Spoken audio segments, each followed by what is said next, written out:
Mateus, capítulo 22. Então Jesus, respondendo, tornou a falar-lhes em parábolas, dizendo: O reino dos céus é semelhante a um certo rei que celebrou as bodas de seu filho. E enviou os seus servos a chamar os convidados para as bodas, e estes não quiseram vir. Depois, enviou outros servos, dizendo: Dizei aos convidados: Eis que tenho o meu jantar preparado, os meus bois e cevados já mortos, e tudo já pronto, vinde às bodas.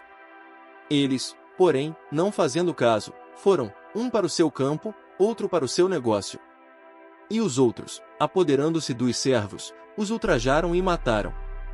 E o rei, tendo notícia disto, encolerizou-se, enviando os seus exércitos, destruiu aqueles homicidas, e incendiou a sua cidade. Então diz aos servos: As bodas, na verdade, estão preparadas, mas os convidados não eram dignos. Ide, pois, às saídas dos caminhos, e convidai para as bodas a todos os que encontrardes. E os servos, saindo pelos caminhos, ajuntaram todos quantos encontraram, tanto maus como bons, e a festa nupcial foi cheia de convidados. E o rei, entrando para ver os convidados, viu ali um homem que não estava trajado com veste de núpcias. E disse-lhe: Amigo, como entraste aqui, não tendo veste nupcial? E ele emudeceu.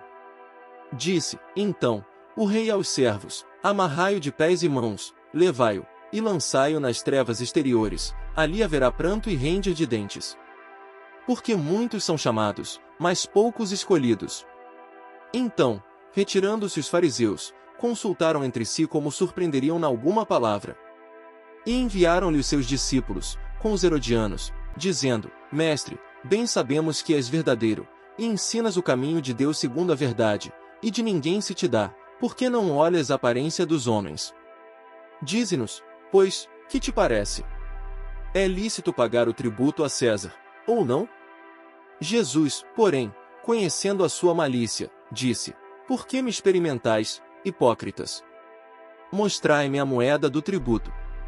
E eles lhe apresentaram um dinheiro. E ele diz-lhes: De quem é esta efígie e esta inscrição? Dizem-lhe eles: De César. Então ele lhes disse: Dai pois a César o que é de César, e a Deus o que é de Deus. E eles, ouvindo isto, maravilharam-se, e, deixando, se retiraram. No mesmo dia chegaram junto dele os saduceus, que dizem não haver ressurreição, e o interrogaram. Dizendo: Mestre, Moisés disse: Se morrer alguém, não tendo filhos, casará o seu irmão com a mulher dele, e suscitará descendência a seu irmão. Ora, houve entre nós 7 irmãos, e o primeiro, tendo casado, morreu e, não tendo descendência, deixou sua mulher a seu irmão. Da mesma sorte o segundo, e o terceiro, até ao 7º. Por fim, depois de todos, morreu também a mulher. Portanto, na ressurreição, de qual dos 7 será a mulher, visto que todos a possuíram? Jesus, porém, respondendo, disse-lhes: Errais, não conhecendo as Escrituras, nem o poder de Deus.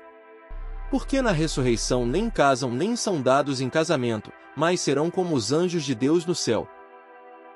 E, acerca da ressurreição dos mortos, não tendes lido que Deus vos declarou, dizendo: Eu sou o Deus de Abraão, o Deus de Isaque, e o Deus de Jacó? Ora, Deus não é Deus dos mortos, mas dos vivos. E, as multidões, ouvindo isto, ficaram maravilhadas da sua doutrina. E os fariseus, ouvindo que ele fizera emudecer os saduceus, reuniram-se no mesmo lugar. E um deles, doutor da lei, interrogou-o para o experimentar, dizendo: Mestre, qual é o grande mandamento na lei? E Jesus disse-lhe: Amarás o Senhor teu Deus de todo o teu coração, e de toda a tua alma, e de todo o teu pensamento. Este é o primeiro e grande mandamento. E o segundo, semelhante a este, é: Amarás o teu próximo como a ti mesmo. Destes 2 mandamentos dependem toda a lei e os profetas. E, estando reunidos os fariseus, interrogou-os Jesus, dizendo: Que pensais vós do Cristo? De quem é filho? Eles disseram-lhe: De Davi. Disse-lhes ele: Como é então que Davi, em espírito, lhe chama Senhor, dizendo: Disse o Senhor ao meu Senhor: Assenta-te à minha direita, até que eu ponha os teus inimigos por escabelo de teus pés. Se Davi, pois lhe chama Senhor, como é seu filho. E ninguém podia responder-lhe uma palavra, nem desde aquele dia ousou mais alguém interrogá-lo.